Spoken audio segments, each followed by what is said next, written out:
بسم اللہ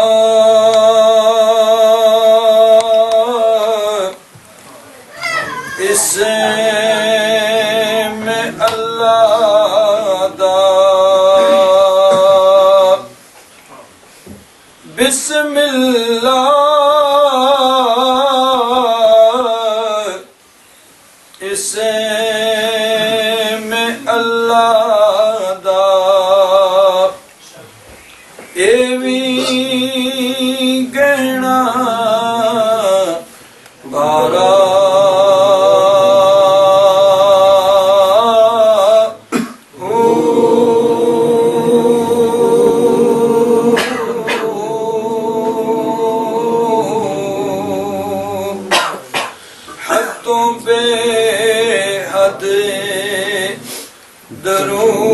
درود نبی نو حد بے حد درود نبی تے جیندا ایڈی پسارا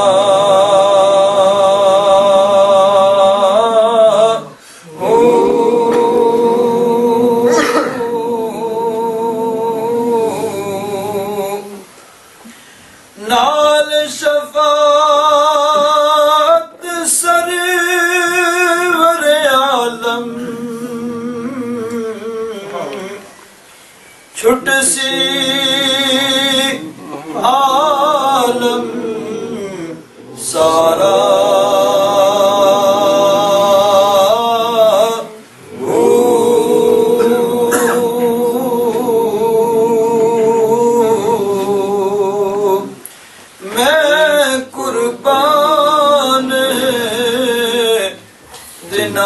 تو باؤ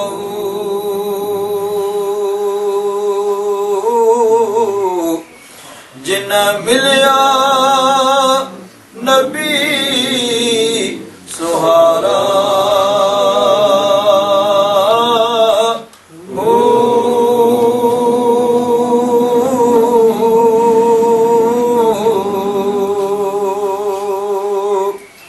صلی اللہ علیہ یا رسول اللہ وسلم علیک یا حبیب اللہ۔ اور اب میں گزارش کروں گا آج کی اس بزم کے مہمان خصوصی حضرت صاحبزادہ والا شان صاحبزادہ غلام بشیر صاحب سجادہ نشین آستانہ نیا بابی شریف کہ آپ اپنے خطاب دن نواز سے ہم سب مستفید فرمائیں۔ نعرہ تکبیر، نعرہ رسالت، نعرہ رسالت۔ الحمدللہ الحمدللہ الذی خلق الانسان وعلمہ البیان، الصلاۃ والسلام علی رسول الرحمن سید الانس والجان صاحب الجود والانسان سیدنا و مولانا محمد المبعوث بخیر الملل والادیان وعلی آلہ واصحابہ بدور الایمان، اما بعد فاعوذ باللہ من الشیطان الرجیم، بسم اللہ الرحمن الرحیم۔ وَيَسْأَلُونَكَ عَنِ الرُّوحِ قُلِ الرُّوحُ مِنْ أَمْرِ رَبِّي صدق اللہ مولانا العظیم۔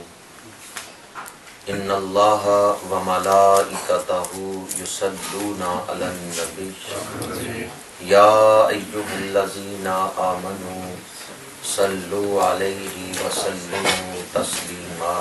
اللہم صل علی سیدنا وعلی آلہ واصحابہ یا حبیب اللہ، الصلاۃ والسلام علیک یا خطیب الانبیاء والمرسلین وعلی آلہ واصحابہ یا رحمۃ للعالمین۔ زینت محفل، فاضل جلیل، آبرو علم و دانش، حضرت علامہ مولانا افتخار احمد چشتی صاحب دامت برکاتہم القدسیہ، قرۃ عیون الاولیاء، عالم بعمل، زینت السادات، عالمی مبلغ اسلام پیر سید افتخار حسین شاہ صاحب دامت برکاتہم العالیہ، فخر آل سنت، عالم بعمل حضرت علامہ مولانا قاری محمد حنیف صاحب زیدہ مجدہ، انتہائی قابل احترام برادران اسلام، حاضرین و سامعین، اللہ رب العزت کا شکر ہے جس نے ہمیں اس سعادت افروز نواز محفل میں حاضری کی توفیق فرمائی ہے۔ اللہ تعالی منتظمین محفل کو ان کے حسن عقیدت سے بڑھ کے اجر عظیم اور خیر کثیر عطا فرمائے۔ مجھے عزیز القدر قاسم نے اصلاحی گفتگو کرنے کا حکم دیا ہے۔ میں حضرت علامہ افتخار احمد چشتی صاحب کی گفتگو نہیں سن سکا، حالانکہ حقیقت یہ ہے کہ میں نے جب بھی ان کی گفتگو سنی ہے تو انتہائی عقیدت اور شوق کے ساتھ سنی ہے اور بہت کچھ ان کی گفتگو سے حاصل کیا ہے۔ آپ لوگ خوش نصیب ہیں جو حضرت قبلہ شاہ صاحب، چشتی صاحب اور قاری صاحب جیسے علماء کی معیت میں بیٹھتے ہیں۔ اللہ تعالیٰ ان علماء کا سایہ اہل سنت کے سروں پہ ہمیشہ قائم رکھے۔ ہم دیکھتے ہیں ہمارے معاشرے میں ایک شخص ہمارے ارد گرد ہنسی خوشی زندگی گزار رہا ہے، اپنی مصروفیات میں کھویا ہوا ہے، لیکن جب اسے موت آتی ہے تو اس کا جسم بے حس و بے حرکت ہو کے زمین پہ گر پڑتا ہے۔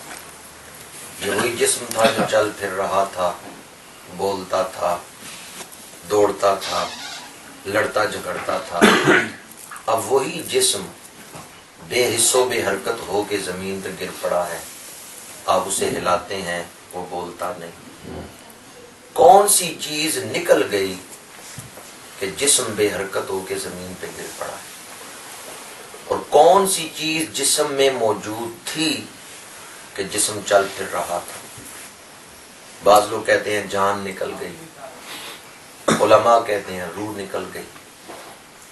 یہ جسم خود نہیں چل پھر رہا، روح اسے چلا رہی ہے، اور جب تک روح اس میں ہے جسم چل پھر رہا ہے۔ جب روح نکل گئی جسم بے جان ہو کے گر جائے گا۔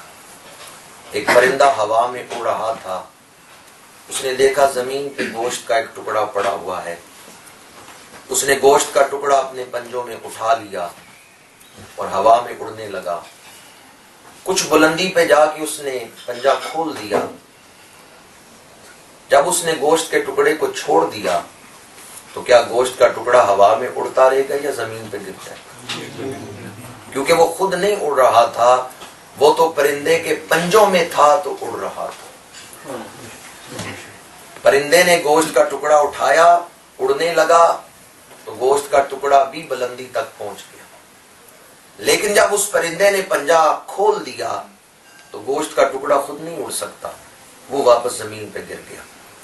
یہ جسم چل پھر رہا ہے تو اس وجہ سے کہ روح کے پنجوں میں ہے، روح اسے چلا رہی ہے، اور جب روح اس سے نکل گئی تو یہ بے حس و بے حرکت ہو کے زمین پہ گر پڑے گا۔ لیکن سوال یہ ہے کہ جب روح نکل گئی، جسم کو موت آئی، تو کیا روح کو بھی موت آ گئی؟ تو یاد رکھیں، روح سے زندگی کو جدا نہیں کیا جا سکتا۔ روح زندگی ہے، روح جسم میں رہے پھر بھی زندہ ہے، روح جسم سے نکل جائے پھر بھی زندہ ہے۔ شاہ عبدالعزیز رحمۃ اللہ تعالی علیہ نے فتاوی عزیزیہ میں لکھا ہے کہ جسم چل پھر رہا ہے روح کی وجہ سے، جسم زندہ ہے روح کی وجہ سے، تو روح کس کی وجہ سے زندہ ہے؟ میں ایک دوست کے گھر گیا، اس نے پانی کا گلاس پلایا، پانی بڑا میٹھا تھا، میں نے کہا یہ پانی اتنا میٹھا کیوں ہے؟ اس نے کہا شہد ملا ہے۔ میں نے کہا ٹھیک ہے، پانی تو میٹھا ہو گیا شہد کی وجہ سے، پر شہد کیوں میٹھا ہے؟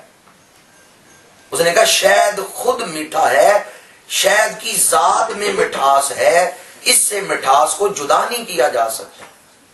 تو جسم چل پھر رہا ہے روح کی وجہ سے، جسم زندہ ہے روح کی وجہ سے، پر روح کیوں زندہ ہے؟ روح کس کی وجہ سے زندہ ہے؟ فتاوی عزیزیہ میں شاہ عبدالعزیز لکھتے ہیں روح اللہ کا امر ہے، اور اللہ کے امر کی وجہ سے روح زندہ ہے، اللہ کے امر کو کبھی موت نہیں آ سکتی۔ روح جسم میں ہے پھر بھی زندہ، روح جسم سے نکل گئی پھر بھی زندہ۔ کبھی آپ نے سنجیدگی سے اس موضوع پر غور کیا ہے کہ میرے اندر ایک روح بھی موجود ہے؟ آپ جس ماحول میں رہتے ہیں اس میں مادیت کو ہی سب کچھ سمجھا جاتا ہے، اور انسان کی جو سب سے بڑی ضرورت ہے روحانیت، اس کی اتنی اہمیت نہیں ہے اس میں۔ میں آپ کے سامنے جو گزارشات پیش کرنا چاہتا ہوں وہ یہ، اس وقت دنیا میں 6.5 ارب انسان زندگی گزار رہے ہیں، پر کتنے ہیں جنہیں زندگی کا شعور ہے؟ کتنے ہیں جنہیں پتا ہے کہ زندگی کیا ہے؟ جینے کو تو بڑے لوگ جی رہے ہیں، پر پھر بولے شاہ قصوری کہتے ہیں کون کوئی میں کون نہیں اڑیو، کون کوئی میں کوئی۔ کبھی یہ بھی سوچ پیدا ہوئی ہے کہ میں کون ہوں؟ آج سائنس ہمیں یہ تو بتاتی ہے کون سی دو گیسیں ملیں تو پانی بنتا ہے۔ جدید سائنس ہمیں یہ تو بتاتی ہے کہ پانی کی حقیقت کیا ہے، کون سی دو گیسیں کس تناسب سے ملی تو پانی بن گیا۔ کبھی اس پر بھی غور کریں کہ کون سے عناصر ملے ہیں تو اے انسان تو خود بنا ہے۔ پانی کے بننے کی حقیقت پر تو غور کرتے ہیں۔ جدید سائنس ہمیں کائنات کی حقیقتوں کے بارے میں تو علم دیتی ہے، کبھی اپنے بارے میں بھی سوچا ہے کہ میں کون ہوں، میری حقیقت کیا ہے؟ کیا جسم ہی سب کچھ ہے یا اس کے اندر کوئی اور خزانہ بھی ہے؟ آپ سارے روح رکھتے ہیں۔ آپ میں سے کوئی ایسا آدمی ہے جس نے آج تک خواب نہیں دیکھا؟ خواب ہم سارے دیکھتے ہیں، روٹرڈیم میں سوئے ہوئے ہیں اور خواب میں دیکھتے ہیں مکہ شریف پہنچ گیا، بیت اللہ کا طواف کر رہا ہوں۔ یہ خواب کس آنکھ سے آپ دیکھتے ہیں؟ سر کی آنکھوں سے یا باطن کی آنکھوں سے؟ سر کی آنکھیں تو بند ہیں، اور علماء بیٹھے ان سے پوچھیں نیند کسے کہتے ہیں؟ النوم قطع الارادہ، نیند نام ہے ارادے کا منقطع ہو جانا۔ آپ سو گئے، سر کی آنکھیں بند ہیں پر آپ خواب دیکھ رہے ہیں، اس میں آپ کو رنگ بھی نظر آ رہے ہیں، جگہ بھی نظر آ رہی ہے، باتیں بھی آپ کر رہے ہیں خواب میں۔ تو جب سر کی آنکھیں بند ہیں تو خواب کن آنکھوں سے دیکھا جا رہا ہے؟ انسان بڑی پر اسرار مخلوق ہے، یہ آنکھیں کھول کے نہیں دیکھتا، یہ آنکھیں بند کر کے بھی دیکھ سکتا۔ کبھی اس نقطے پہ آپ غور کریں کہ جب میں سویا ہوا ہوں میرے اندر کون سی چیز ہے جو دیکھ رہی ہے؟ سوئے ہوئے بدن میں جاگتی ہوئی زندگی جب کچھ دیکھتی ہے یا سنتی ہے اسے خواب کہتے ہیں۔ اگر آپ خواب پر ہی غور کر لیں تو روح کی تھوڑی سی تعریف یا روح کی تھوڑی سی صفات آپ کو پتا چل سکتی، کما حق ہو تو اس سے نہیں پتا چل سکتا، لیکن یہ آپ کو ضرور پتا چل جائے گا کہ انسان بڑی پر اسرار مخلوق ہے۔ غیر مقلدین کے علماء کے میں حوالے دوں تو وقت اس کی اجازت نہیں دیتا، انہوں نے اپنی کتابوں میں اس بات کو مانا ہے سر کی آنکھیں اور ہیں، دل کی آنکھیں اور ہیں۔ جہاں تک دل کی آنکھیں دیکھتی ہیں وہاں تک سر کی آنکھیں نہیں دیکھ سکتے۔ اقبال نے بھی کہا دل بینا بھی کر خدا سے طلب، آنکھ کا نور دل کا نور نہیں۔ انسان بڑی پر اسرار مخلوق ہے۔ آپ سوئے ہوئے ہیں، روح پتہ نہیں کہاں سیر کر رہی ہے، کیا کیا چیزیں دیکھ رہی ہے، اور آپ کو خواب بھی نظر آ رہا ہے، آپ دیکھ رہے ہیں نیند کی حالت میں۔ اب دوسرا سوال، روح کے حوالے سے قدر تجسس تو آپ کے اندر آ گیا کہ ٹھیک ہے میرے اندر ایک روح بھی ہے، پر روح کیا چیز ہے؟ روح کیا شے ہے؟ روح کی کنہا کیا ہے؟ روح کی حقیقت کیا ہے؟ روح کس چیز کا نام ہے؟ اس سوال کا جواب کوئی فلسفی نہیں دے سکتا۔ کوئی سائنسدان روح کی حقیقت نہیں بیان کر سکتا. حضور کی ولادت سے پہلے یونان میں فلسفے کا بڑا عروج تھا، پر کسی فلسفی نے روح کی حقیقت نہیں بیان کی. جب میرے اور آپ کے آقا علیہ الصلوۃ والسلام نے اعلان نبوت فرمایا، یہودیوں نے حضور کی طرف چند سوالات بھیجے کہ اگر آپ اللہ کے نبی ہیں تو ان سوالوں کے جواب دیں. ان میں سے ایک سوال یہ تھا کہ بتائیں روح کیا شے ہے. اگر آپ اللہ کے رسول ہیں تو بتائیں روح کی حقیقت کیا ہے. قرآن کہتا ہے وَيَسْأَلُونَكَ عَنِ الرُّوحِ، وہ لوگ آپ سے روح کے بارے میں پوچھتے ہیں. کس سے پوچھتے ہیں؟ جو اپنی مرضی سے کبھی نہیں بولے. جب بھی بولتے ہیں اسی وقت بولتے ہیں جب رب بلاتا ہے. جو اپنی مرضی سے کچھ نہیں کہتے اسی وقت کچھ کہتے ہیں جب رب کہلواتا ہے. اس لیے فرمایا قُلِ الرُّوحُ مِنْ أَمْرِ رَبِّي، وہ آپ سے پوچھتے ہیں کہ روح کیا ہے، آپ فرما دیجئے روح میرے رب کا امر ہے. روح امر ربی ہے. روح کیا ہے؟ چند دوستی بولے ہیں آپ سے پوچھ رہا ہوں، اس کمرے کی دیواروں سے نہیں پوچھ رہا اور برتنوں سے بھی نہیں پوچھ رہا. روح کیا ہے؟ قرآن اپنے بیان میں کامل ہے، لیکن ہماری عقل ناقص ہے کہ اس لفظ سے ہمیں کما حقوق سمجھ نہیں آئی. لفظ تو سمجھ آ گیا امر ربی، پر پھر بھی ہم روح کی حقیقت نہیں سمجھ سکے. قرآن اپنے بیان میں تو کامل ہے، لیکن ہماری عقل ہی ناقص ہے کہ امر ربی کے لفظ سے ہمیں روح کی حقیقت نہیں سمجھ آئی. بعض مفسرین نے لکھا ہے کہ کن کی تجلی ہے جو انسانی وجود میں ہے. انما امرہ اذا اراد شیئا ان یقول لہ کن فیکون. وہ جو اللہ نے کن فرمایا ہے اس کی تجلی انسانی وجود میں ہے. اور بعض مفسرین نے اس سے بھی آسان کر کے بیان کیا ہے. وہ کہتے ہیں روح کی کنہا تو ہم نہیں جانتے، پر اتنا جانتے ہیں کہ اللہ نے انسانی وجود میں ایک ایسی شے رکھی ہے جو اللہ سے رابطہ کر سکتی ہے. عارف کھڑی نے اسی بات کو لکھا ہے، ریت وجود تیرے وچ سونا، ریت وجود تیرے وچ سونا. اور حضرت سلطان باہو رحمۃ اللہ علیہ نے بھی اس کے حوالے سے بہت کچھ لکھا ہے، جس میں آپ کہتے ہیں کہ اے تن رب سچے دا حجرا وچ پا فقیرا جان دا دیوا بال میرے متا لب جائی وسط کھڑا تھی. وہ روح جو ہے اس کا چراغ روشن کرو تو کھویا ہوا خزانہ تمہیں مل جائے گا. اللہ نے انسانی وجود میں ایک ایسی شے رکھی ہے جو اللہ سے رابطہ کر سکتی ہے. اسی لیے انسان جتنا بھی گناہگار ہو، جب اسے زندگی میں کبھی ٹھوکر لگتی ہے اپنے رب کی طرف ضرور مائل ہوتا ہے، مانگتا ہے رب سے، اس کے سامنے دستے سوال دراز کرتا ہے.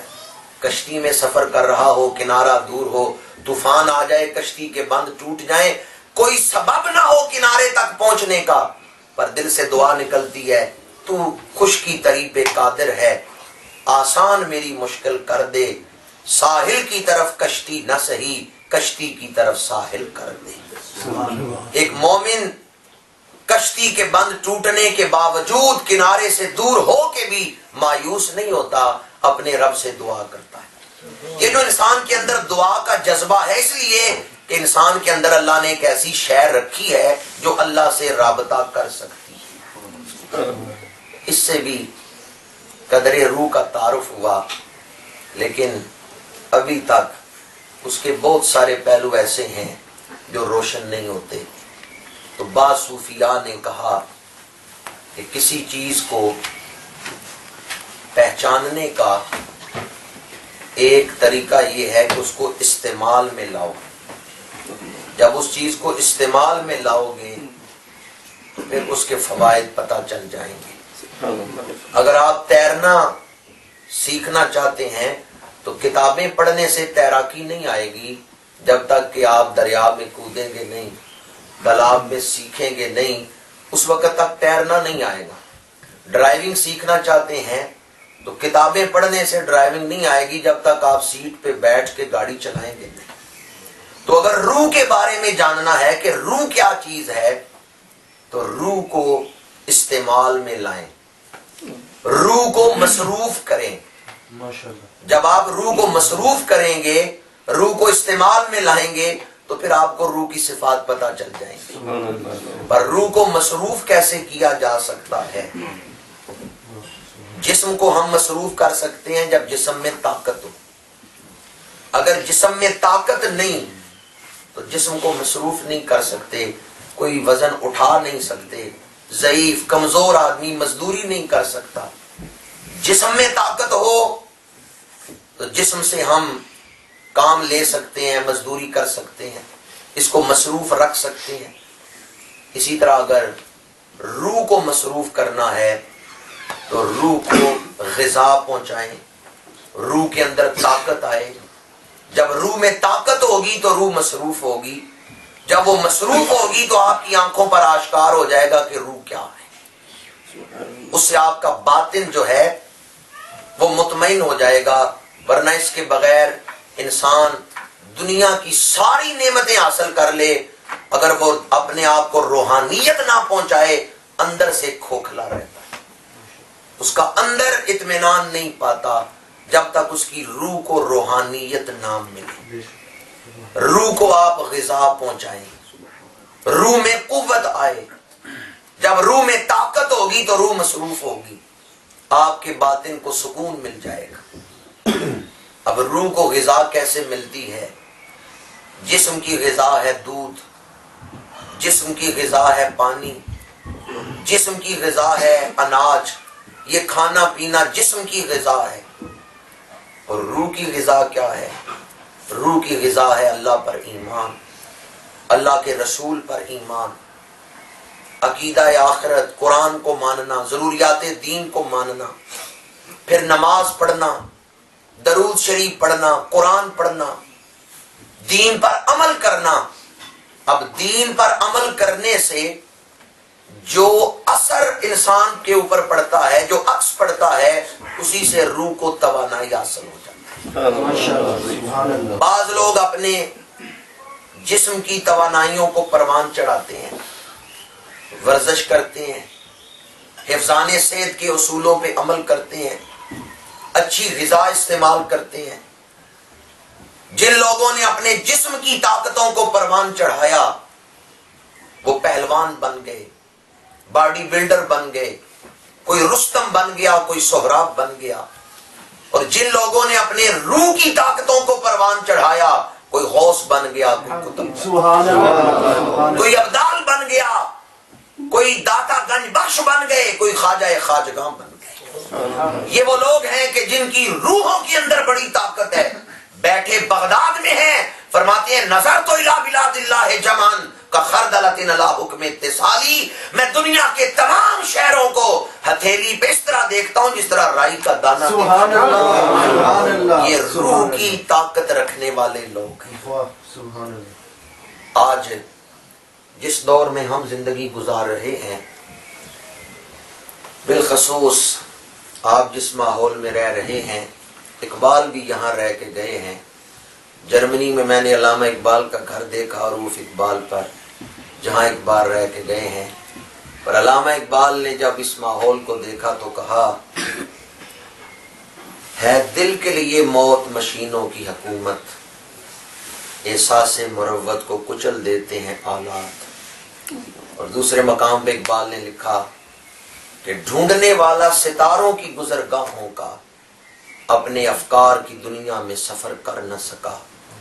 جس نے سورج کی شعاؤں کو گرفتار کیا، زندگی کی شب تاریک سحر کر نہ سکا. شمسی توانائی بنا لی، سورج کی شعاؤں کو گرفتار کر کے شمسی توانائی بنا لی، پر اپنے باطن کو روشن نہیں کر سکے. اپنے باطن کو تاریکی چھوڑ دیا. ڈھونڈنے والا ستاروں کی گزرگاہوں کا اپنے افکار کی دنیا میں سفر کر نہ سکا. جس ماحول میں آپ لوگ رہتے ہیں، اس میں دنیا کی کامیابی کو، مادیت کو ہی سب کچھ سمجھا جاتا ہے. اور اس حوالے سے روح کی جو عظمتیں ہیں یا حقیقت ہے اس سے چشم پوشی، بلکہ بعض لوگ تو مانتے ہی نہیں ہیں کہ یہ بھی کوئی شے ہے. اور جو مانتے ہیں ہم مسلمان وہ بھی توجہ نہیں دیتے کہ میری روح کس حال میں ہے، میری روح کس مقام پر ہے، کس کیفیت سے گزر رہی ہے۔ موبائل کا دور ہے۔ میرے ایک دوست کہنے لگے نعت شریف سنو، موبائل پہ انگلی ماری تو موبائل کی سکرین پہ نعت چلنے لگی۔ پھر کہنے لگے بیان سنو، دوسری دفعہ انہوں نے موبائل پہ انگلی ماری تو ایک مولانا صاحب بیان کرنے لگے۔ انہوں نے سب کچھ موبائل کے اندر فیڈ کیا ہوا تھا، جو کچھ انہوں نے موبائل کے اندر فیڈ کیا ہوا تھا وہ مجھے سناتے رہے۔ جب انسان پہ موت آتی ہے، روح جسم سے نکلتی ہے، تو زندگی میں جو کچھ روح نے اپنے اندر بھرا ہے، فیڈ کیا ہے، موت کے وقت وہ ظاہر ہو جائے۔ یہ جو دنیا کی زندگی ہے، یہ روح میں آپ چیزیں فیڈ کر رہے ہیں۔ جس طرح کمپیوٹر میں یا موبائل میں آپ چیزیں بھرتے ہیں نا، تو جو کچھ آپ بھریں گے، جب بٹن کلک کریں گے وہ سکرین پہ آ جائے گا۔ اس طرح دنیا کی زندگی میں 70 سال 80 سال، اس میں آپ روح کے اندر چیزیں فیڈ کر رہے ہیں۔ عارف کھڑی نے اس لیے کہا لوئے لوئے پر لے کڑیے جے تد پانڈا پرنا، شام پئی بن شام محمد کر جاندی نے ڈرنا۔ جب موت آئے گی، جو کچھ آپ نے اپنی روح کے اندر بھرا ہوا ہے وہ ظاہر ہوگا۔ اگر روح میں ایمان ہے، ایمان کی اعلیٰ کیفیات ہیں، عشق رسول ہے، تقویٰ ہے، للہیت ہے، خضوع و خشوع ہے، زہد و ورع ہے، اگر روح کو آپ نے اعمال صالحہ کی قوت پہنچائی ہے، تو جب روح پر وہ وقت آئے گا کہ جسم سے جدا ہو، تو اللہ تعالیٰ رحمت کے دروازے کھول کے بلاتا ہے، یا ایتھا النفس المطمئنہ ارجعی الی ربک راضیۃ مرضیہ، لوٹا اپنے رب کی طرف۔ سبحان اللہ۔ عارف کھڑی کہتے ہیں واہ واہ موت محباں والی تے وچ عشق دے مرنا، مرن تو پہلے راضی ہو گئے تے اسرائیل کی کرنا۔ سبحان اللہ، سبحان اللہ۔ آج جس مقام پہ میں اور آپ ہیں، ہمیشہ یہاں نہیں رہیں گے۔ یہ عارضی گھر ہے، یہ فنا کا گھر ہے، یہ کچھ لمحوں کے لیے ہم یہاں دنیا میں آئے ہیں۔ اب چاہے 70 سال ہوں 80 سال ہوں، بس کچھ دیر ہے، پکا ڈیرا یہاں کسی کا نہیں۔ ہمارے دلوں پہ دنیا کا جادو چل چکا ہے، ہمارے دل دنیا کے فراڈ میں آ چکے ہیں۔ ہم یہ سمجھتے ہیں دنیا ہی سب کچھ۔ مولا کائنات شیر خدا حضرت علی کرم اللہ وجہ الکریم نے حسنین کریمین کو وصیت فرمائی، اس میں فرمایا کبھی کبھی جا کے کھنڈرات کو دیکھا کرو، اجڑے ہوئے مکانوں کو، کہاں گئے وہ مکین جنہوں نے یہ گھر بنائے تھے۔ لاہور میں قلعہ ہے، میں 2 دفعہ گیا تو میں سوچتا تھا وہ شہزادے کہاں گئے جو یہاں بیٹھتے تھے، کہاں گئے وہ بادشاہ جو بڑے تکبر کے ساتھ یا تم تراک کے ساتھ یا جاہ و جلال کے ساتھ یہاں بیٹھ کے حکم چلاتے تھے۔ یہ روٹر ڈیم کی جن سڑکوں پہ آپ پھر رہے ہیں، پتہ نہیں کتنی قومیں پھر کے گئیں۔ تجھ سے پہلے بھی یہاں کوئی تخت نشین تھا، اس کو بھی خدا ہونے کا اتنا ہی یقین تھا۔ یہ جن حالتوں سے ہم گزر رہے ہیں، ہم سے پہلے بھی کئی لوگ گزر کے گئے، وہ بھی یہی سمجھتے تھے کہ میں یہاں رہوں گا، میں یہ کروں گا، میں یہ کروں گا، پر جب بلاوا آ گیا پھر وہ اپنے پیروں تلے زمین روک نہیں سکے، پھر وہ موت کو اپنے سے ہٹا نہیں سکے۔ ٹھیک ہے آج آپ کی صحت بڑی اچھی ہے، ٹھیک ہے آج آپ جوان ہیں، آپ کے سینے میں عجب ترنگ ہے، آپ کی پنڈلیوں میں بڑی جان ہے کہ آپ دوڑ سکتے ہیں، پر مجھے بتائیں یہ جوانی ہمیشہ اس طرح رہے گی؟ اگر جوانی ہمیشہ رہنے والی چیز ہوتی تو مجھے اس محفل میں وہ بزرگ نہ نظر آتے جو بڑھاپے میں داخل ہو چکے ہیں۔ میں نے ایسے لوگوں کو بھی دیکھا کمر دوری ہو چکی، سیدھا چل نہیں سکتے، بڑھاپے اور ارذل عمر کے اس مقام تک پہنچ چکی۔ ٹھیک ہے آج آپ کی صحت اچھی ہے، آپ جوان ہیں، پر یہ حالت ہمیشہ رہنے والی نہیں۔ صدا نہ باغی بلبل بولن، صدا نہ باغ بہاراں، صدا نہ ماپے حسن جوانی، صدا نہ صحبت یار۔ اگر انسان اپنے ماضی کو دیکھے تو پھر بھی وہ غافل نہ ہو، اگر وہ اپنے مستقبل کو دیکھے پھر بھی غافل نہ ہو۔ جو آج کے نشے میں رہتا ہے وہ غافل رہتا ہے. ہم آج کے نشے میں ہیں. آج میرے حالات بڑے اچھے ہیں. یہ آج کے نشے سے آپ نکلیں. دیکھیں 10 سال بعد کون سا وقت آنے والا, یا پھر اپنے ماضی کو دیکھیں میرے اوپر کون سا وقت گزرا ہے. ایک ایسا وقت بھی گزرا ہے جب تیری گردن تیرے سر کا بوجھ نہیں اٹھاتی. کیا 2 دن کا بچہ اپنا سر اٹھا سکتا ہے؟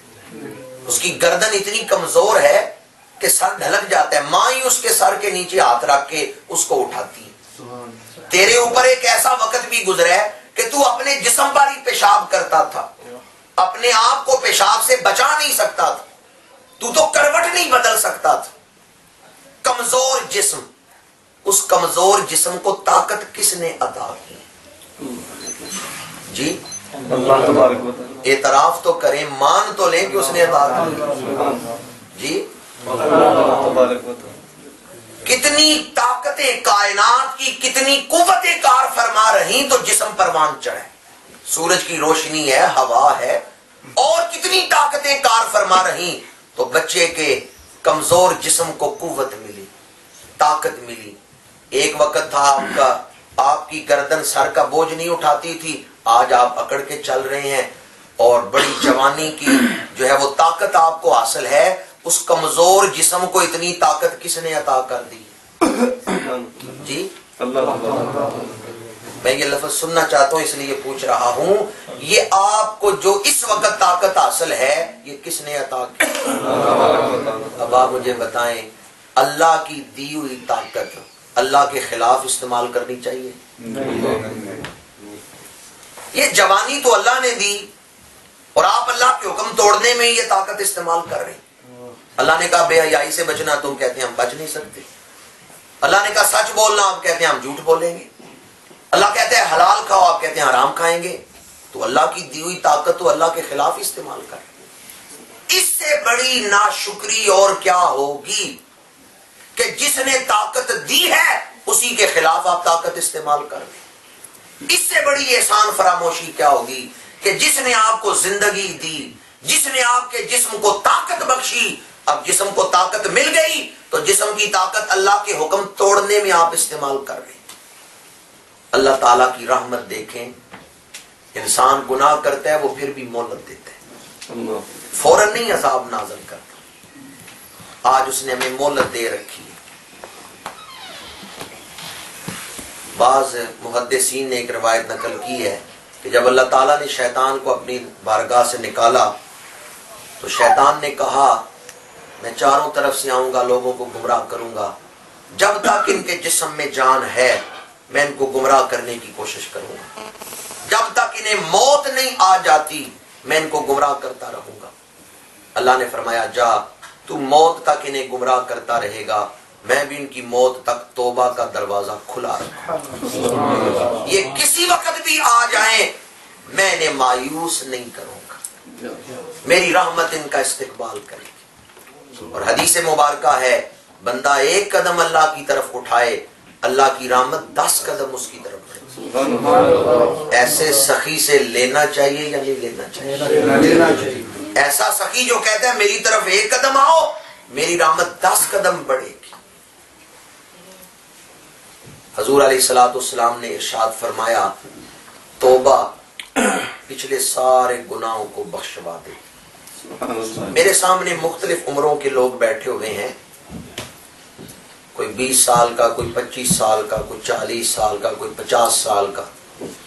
اور اگر ہم پچھلی زندگی پہ نگاہ ڈالیں تو کئی گناہ, کئی غلطیاں ہمیں زندگی میں نظر آتی ہیں. آپ میں سے کوئی چاہتا ہے کہ آج جب ہم قاسم صاحب کے گھر سے اٹھ کے جائیں تو اس طرح ہوں جیسے آج ہی ماں کے پیٹ سے پیدا ہوئے, اور نامہ اعمال میں ایک گناہ بھی نہ ہو. اگر آپ یہ چاہتے ہیں کہ آج جب میں اس محفل سے اٹھ کے جاؤں تو اس طرح ہو کے جاؤں کہ میرے نامہ اعمال میں ایک گناہ بھی باقی نہ ہو, تو آئیں سچی توبہ کریں. حضور نے فرمایا التائب من الذنب کمن لا ذنب لہ, جس نے سچی توبہ کر لی اللہ اس کے سارے گناہوں کو معاف فرما دے. آپ ماشاءاللہ مجھے اکثریت دوستوں کی نظر آ رہی ہے جو دین پہ عمل کرنے والے ہیں، دینی ذوق رکھنے والے ہیں، لیکن عامت الناس کے حوالے سے ایک بات کر رہا ہوں، اگر آپ میں سے کوئی گناہوں کے راستے پہ چل رہا ہو تو آئیں آج یو ٹرن لے لیں، آئیں اس شاہراہ کو چھوڑ کے اپنا راستہ بدل لیں، نیکیوں کے راستے کی طرف آ جائیں۔ توبہ کا معنی بدلنا ہی ہے، پلٹنا ہے، لوٹنا ہے۔ کس مقام پر لوٹنا؟ آپ گناہ کو چھوڑ کے اللہ کے دربار کی طرف لوٹ آئے، اللہ آپ کے سارے گناہ معاف کر کے آپ کو اس مقام پر لے آئے گا جیسے آج ہی ماں کے پیٹ سے پیدا ہو۔ اس سے زیادہ میں توبہ کی فضیلت نہیں بیان کر سکتا۔ جو توبہ کر گیا وہ تر گیا۔ سبحان اللہ۔ شیطان نے اللہ کا حکم توڑا، آج تک اس نے توبہ کی نہیں۔ جو گناہ کرے اور توبہ کی طرف نہ آئے وہ شیطان کا مرید ہو گیا، اس کے دل پہ شیطان کا قبضہ ہو گیا ہے، کیونکہ شیطان کو کبھی توبہ کا خیال نہیں آیا، شیطان نے توبہ نہیں کی۔ مومن وہ ہے، مسلمان وہ ہے، اللہ کا بندہ وہ ہے کہ اگر اس سے غلطی ہو جائے، گناہ ہو جائے تو اس پہ اصرار نہیں کرتا، وہ لوٹ آتا ہے اللہ کے دربار کی طرف، وہ معافی مانگ لیتا ہے اللہ تعالیٰ سے، اور وہ گناہ کی تلافی کرتا ہے، جو غلطی ہوئی اس کی تلافی کر لیتا ہے۔ شیطان وہ ہے جو توبہ نہیں کرتا۔ شیطان نے توبہ نہیں کی، اس نے گناہ کیا تو اکڑ گیا، گناہ پہ قائم رہا۔ اب جس کے دل کی یہ حالت ہو کہ وہ گناہ پہ اکڑ جائے، گویا اس کے دل پہ شیطانیت کا رنگ غالب آ گیا۔ اور مومن وہ ہے جو توبہ، جو گناہ پہ اکڑتا نہیں، اصرار نہیں کرتا، بلکہ توبہ کی طرف پلٹ آتا ہے، اللہ کے دربار کی طرف لوٹ آتا ہے۔ حضور کی حدیث مبارکہ ہے، توبہ کوئی بھی کرے، جوان ہو یا بوڑھا ہو، اللہ تعالیٰ اس کے پچھلے سارے گناہوں کو معاف کر دیتا ہے۔ لیکن جوان کی توبہ اور بوڑھے کی توبہ میں ایک فرق ہے۔ جوان توبہ کرے، بوڑھا آدمی توبہ کرے تو صرف وہ بوڑھا ہی بخشا جاتا ہے، لیکن اگر جوان آدمی توبہ کرے تو اس کی بستی سے 40 دن تک اس کی بستی کے قبرستان سے عذاب اٹھا لیا جاتا ہے۔ جب اہل قبور فرشتوں سے پوچھتے ہیں کہ کیا سبب ہے آج عذاب اٹھا لیا گیا ہے، تو فرشتے کہتے ہیں فلاں کے بیٹے نے سچی توبہ کی ہے، اس کی برکت سے 40 دن تک اللہ نے قبروں سے عذاب اٹھا دیا ہے۔ پھر 40 دن تک وہ اہل قبور یہ دعائی کرتے رہتے ہیں، یا اللہ فلاں کے بیٹے کی جوانی میں برکت عطا فرما۔ جوان آدمی توبہ کرے تو 40 دن تک اس کی بستی کے قبرستان سے اللہ عذاب اٹھا لیتا ہے۔ ایک حدیث مبارکہ ہے، احب التوبۃ اللہ توبۃ الشاب، جو جوان کی توبہ ہے وہ اللہ کو زیادہ محبوب ہے۔ اور ایک حدیث مبارکہ ہے، قیامت کے دن جب لوگ خورشید قیامت کی تمازت میں چل رہے ہوں گے، کچھ لوگوں کو اللہ اپنے عرش کا سایہ عطا فرمائے گا۔ وہ جو سایہ پانے والے، اللہ کے عرش کے نیچے رہنے والے لوگ ہوں گے، ان میں سے ایک قسم ان جوانوں کی ہے جن کی جوانی اللہ کی محبت میں گزری ہے، اللہ کے خوف میں گزری ہے، جو پروان چڑھے ہیں تو اللہ تعالیٰ کی محبت میں اور اللہ تعالیٰ کے خوف میں۔ اس لیے جوانی سے دھوکہ نہ کھا جائیں کہ یہ جوانی ہمیشہ رہے گی، یہ طاقتیں اس طرح حاصل رہیں گی، یہ جوانی تھوڑی دیر کے لیے ہے، پھر یہ جوانی گزر جائے گی۔ آئیں کچھ ایسا عمل کر لیں کہ جوانی گزر جائے، بڑھاپا آئے تو شرمندگی نہ ہو، بلکہ بڑھاپے میں آپ خوش ہوں کہ جوانی آپ نے اچھے کاموں میں گزاری۔ جوانی حضرت داتا صاحب نے بھی گزاری ہے، جوانی حضرت خواجہ معین الدین چشتی اجمیری نے بھی گزاری ہے، جوانی حضور غوث اعظم شہنشاہ بغداد نے بھی گزاری ہے، جوانی حضرت بہاؤالدین نقشبند بخاری نے بھی گزاری ہے۔ ہم سب کی نسبت ان بزرگوں کے ساتھ ہے، پر ان کی جوانیاں پاکیزہ جوانیاں تھیں، ان کی جوانیاں ایسی کہ فرشتے ان کی عبادت اور ریاضت پہ رشک کیا کرتے تھے۔ آئیں جوانی کو اتنی خوبصورتی کے ساتھ گزاریں، جوانی کو ان اسلاف کے نقش قدم پر چل کے گزاریں کہ جوانی سے آخرت کا خزانہ اکٹھا کر لیں، اس جوانی سے بڑھاپے کے لیے کوئی خزانہ اکٹھا کر لیں، ایسے اعمال کر. بعض لوگ کہتے ہیں بڑھاپے میں جا کے توبہ کر لوں گا اور میں نیکیاں کر لوں گا. بڑھاپے میں تو دماغ بھی کام نہیں کرے گا، یاداشت، حفظ، ساری جسم کی طاقتیں گھٹ جاتی ہیں، اس وقت کیا خاک عبادت کریں. جوانی میں طاقت ہے، جسم کی ساری توانائیاں عروج پہ ہیں. اس دور میں اگر آپ اپنے آپ کو عبادت کا خوب کر لیں گے، عادی کر لیں گے، تو بڑھاپے میں بھی اللہ تعالیٰ پھر اس جوانی کے عمل کی برکتوں سے بڑھاپے کو بھی خوبصورت بنا دے گا. جبریل امین حضور کی خدمت میں عرض کرتے ہیں یا رسول اللہ فلاں صحابی کو میرا سلام عرض کر. حضور نے فرمایا تو کیوں اسے سلام کہہ رہا ہے؟